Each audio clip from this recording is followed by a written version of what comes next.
Hi, Cardinal parents. Thanks for joining me for a Cardinal Parent Night presentation to share with you how your child and the Cardinal team and I spend our days at our secret garden.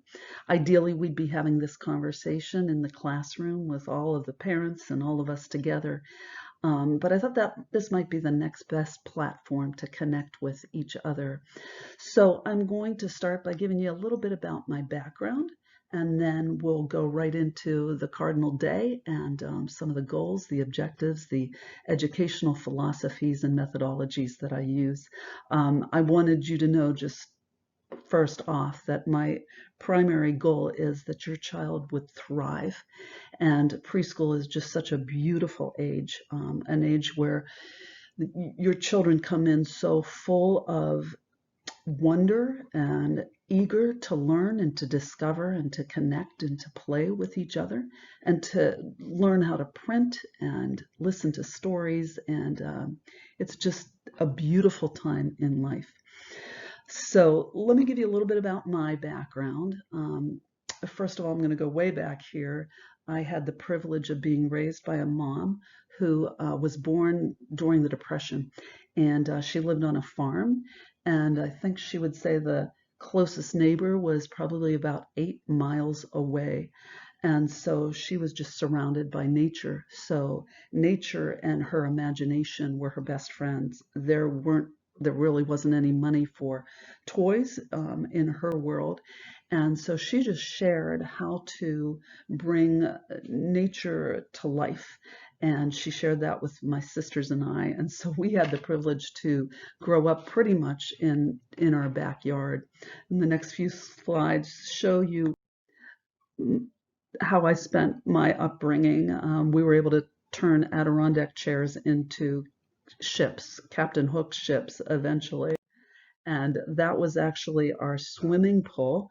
And if you notice, there's four of us in a tiny little pool, but at the time that was pretty exciting. And, the first snow would just be the most magical experience for my sisters. And I grew up in the kind of West Virginia, Western Pennsylvania, Allegheny Mountain foothills area. So it was a beautiful place to grow up. So as some of you know, I homeschooled my two children. And my daughter graduated from college a couple years ago, and my son's just finishing up his junior year.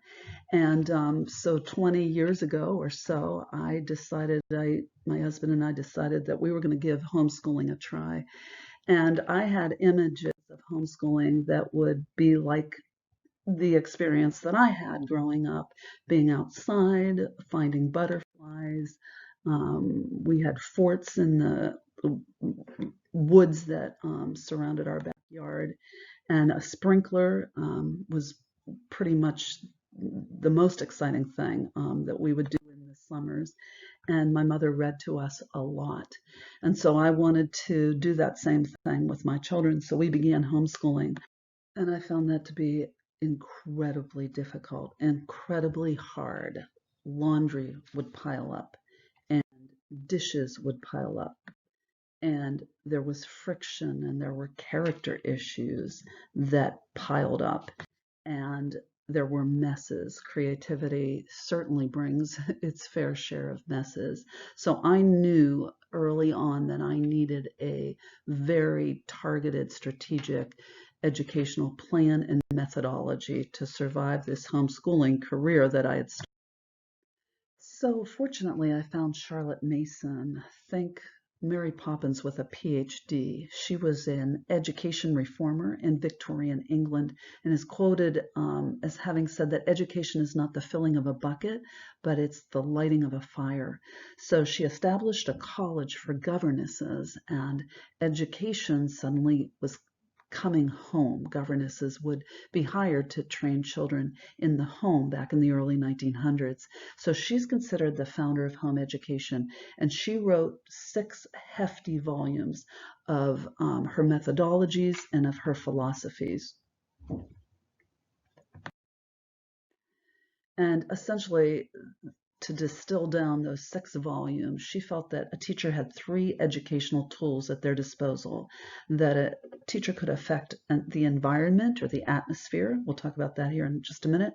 Secondly, habits, instilling habits, that a teacher had that opportunity or potential to help a child begin forming good character habits and other habits that are life-giving. And thirdly, she felt that education was essentially living ideas. And let me explain that to you a little bit further, each of those tools. So Charlotte Mason would say that living ideas are found in living books, and the author of a living book is somebody that is an authority on the subject, is passionate about it, knows how to bring that subject matter alive and engage the reader, engage their emotions. When you read a living book, you are stirred by a noble theme. You're inspired to learn more. The reader of a living book is enriched and changed.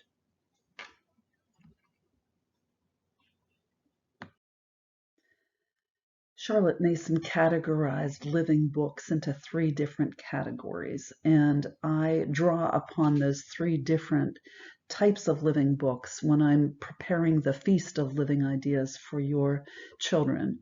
So one of those categories would be sacred writings, and we certainly all through the year will be emphasizing through story, through poetry, etc., through our interactions, the golden rule, which is do unto others as you would have them do to you.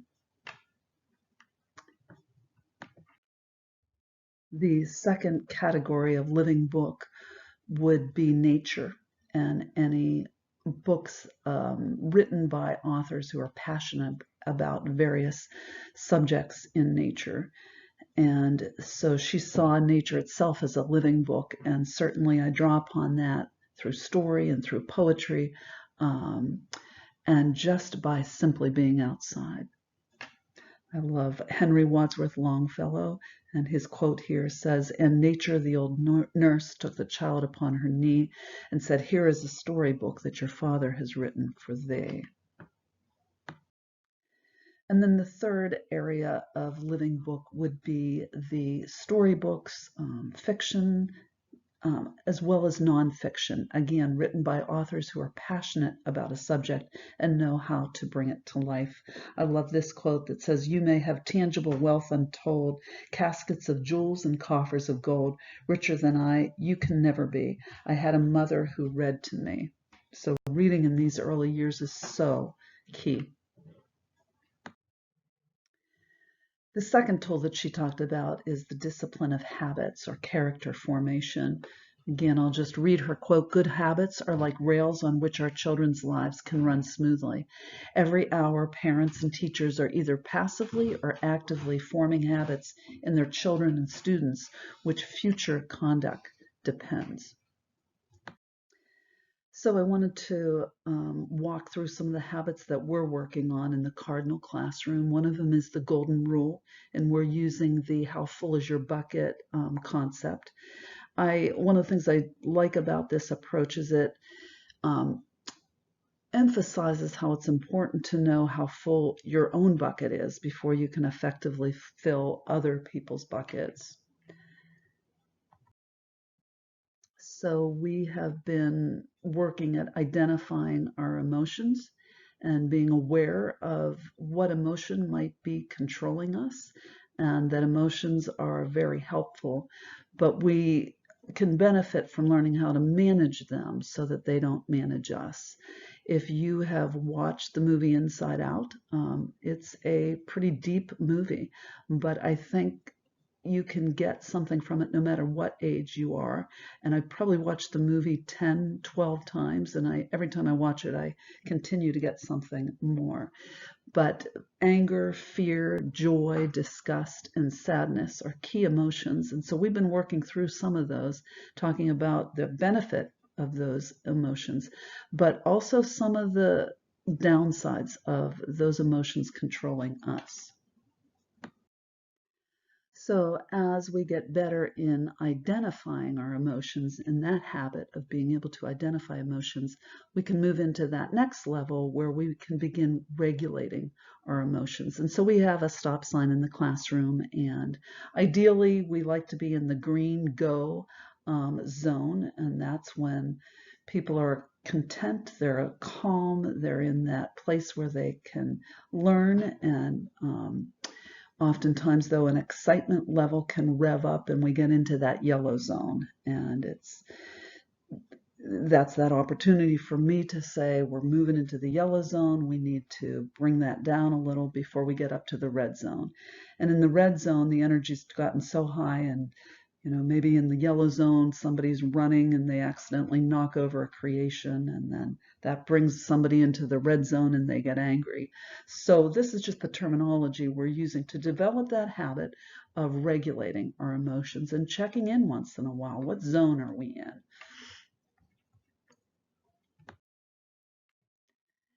So that is the habit of identifying emotions and regulating emotions. We will be moving into a program starting in January where we will go through character traits or virtues, A through Z, along with our alphabet program. And so we will take a virtue a week along with a letter a week.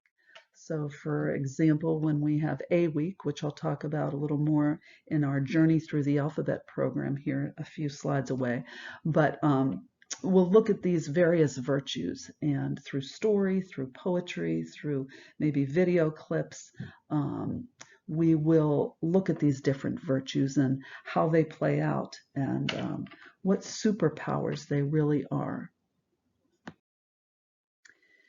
The alphabet program starts in January, and we will take a letter a week, and we'll go for 26 weeks, and it's a really fun program. So on a week, each student will be assigned a day where they bring something from home. So they will each week need to look around the house to find something that starts with the letter of the week. And then we have letter box at circle time, and your child will come up and present whatever object they brought that day that starts with the letter A. So it hides inside the letter box. When they come into the classroom, they'll hide it in there.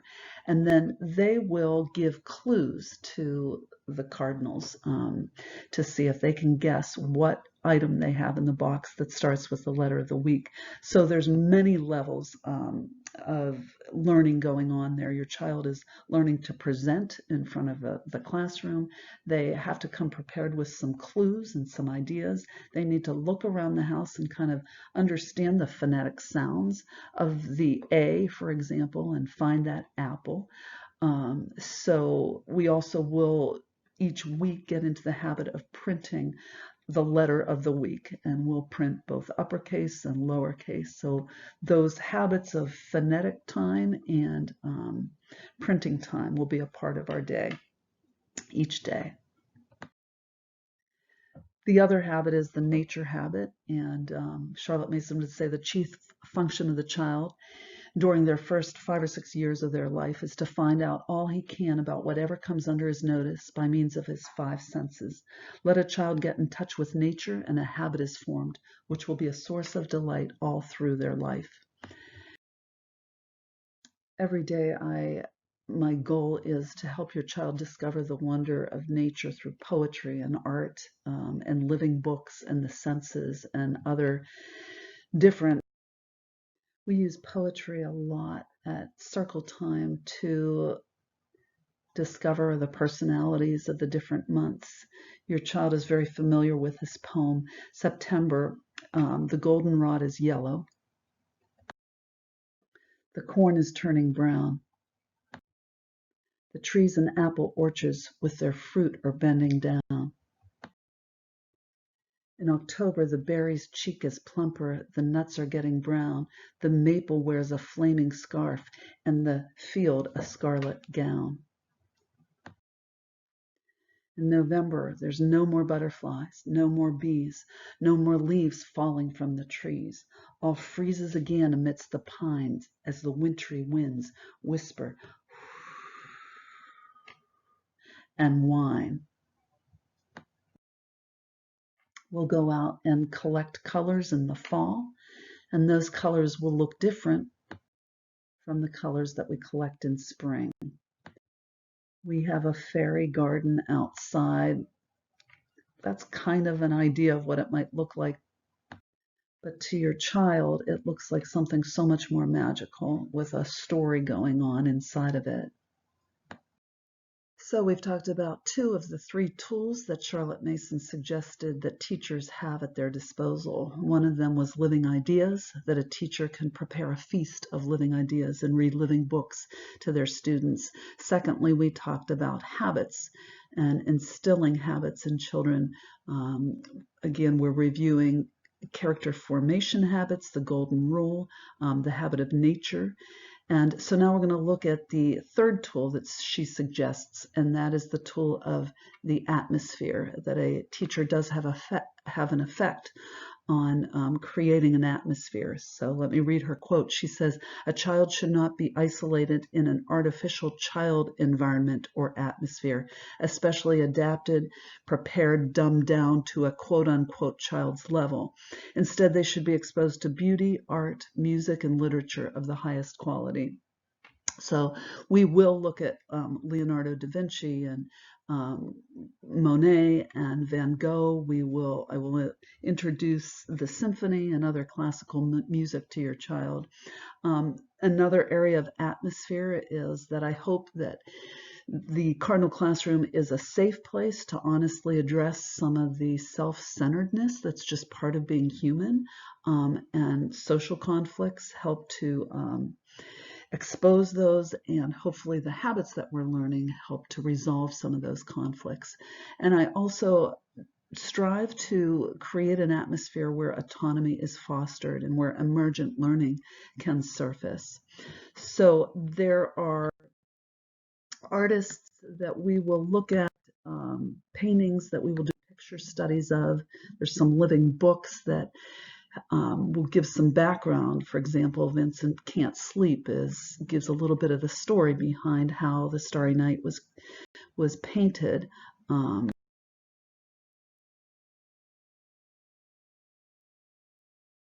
So I hope this presentation has given you a little more insight into how we spend our days in the Cardinal Classroom. And if you have any questions, insights, concerns, thoughts, please contact me. And I hope to hear from each one of you soon. Thank you again.